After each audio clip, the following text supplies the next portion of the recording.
Welcome to our lecture online.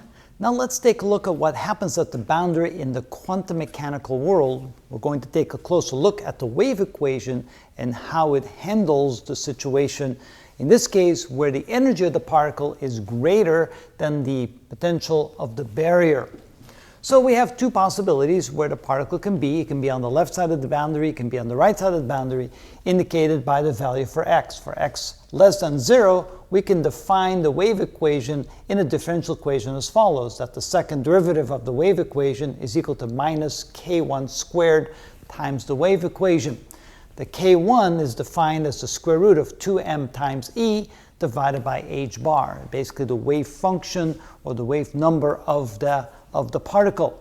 Once the particle gets to the other side, now of course the total energy of the particle will be less because some of the energy is being taken up by the potential of the barrier. So the same equation now becomes minus k2 squared, where k2 is 2m times the quantity e minus v. As long as e is larger than v, then we can go ahead and assume that this will be the correct solution to the equation. We do realize there is less energy on the other side, so k2 is smaller than k1. In other words, if k2 is smaller, then the wave will be larger. We do realize that in all cases, some are reflected and some are transmitted, even though the energy of the particle is greater than the potential of the barrier. The general solution to the two equations can be expressed like this. On the left side of the barrier, the wave function is a times e to the ikx plus b e to the minus ikx. This would be for the particles moving to the right, for the particles moving to the left. And you can see that because the I in here, that means that we have a sinusoidal wave. So the particle will move as a sinusoid to the right, and if it's reflected, it'll move as a sinusoid back to the left. Once the particle gets past the barrier, the solution will look almost exactly the same, except we have different coefficients, c and d, and we have different wave numbers, k2, because there's less energy there. But again, we expect that there's particles that can move to the right and particles that can move to the left in the general solution.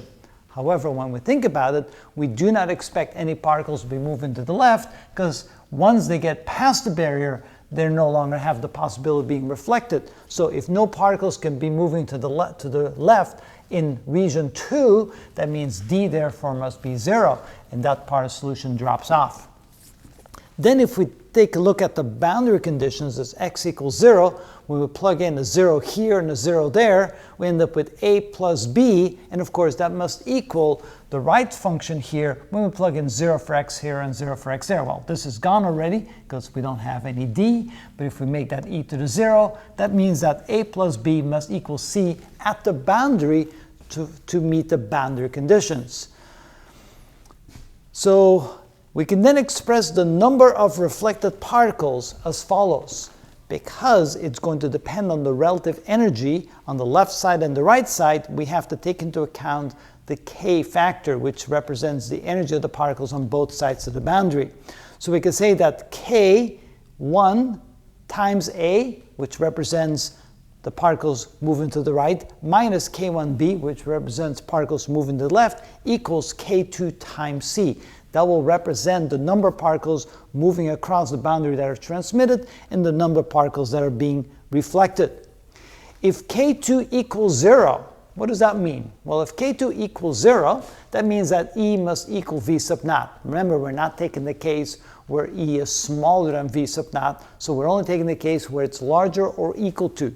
So in the case where it's equal to E equals V, then none would be transmitted, and then we can say that k1a minus k1b equals 0, which means all the particles that reach the boundary are therefore also reflected. None of them are transmitted. But if k2 is greater than 0, that means that the energy of the particles is greater than the potential of the step or the barrier, then the k1a, the particles moving to the right, will be greater than the particles moving to the left, and the difference will be greater than 0, so therefore some are transmitted.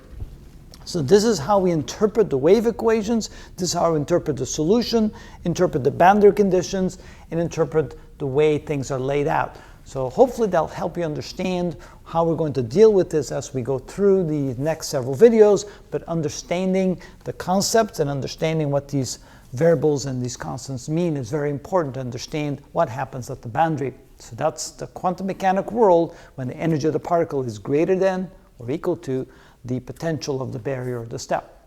That's how it's done.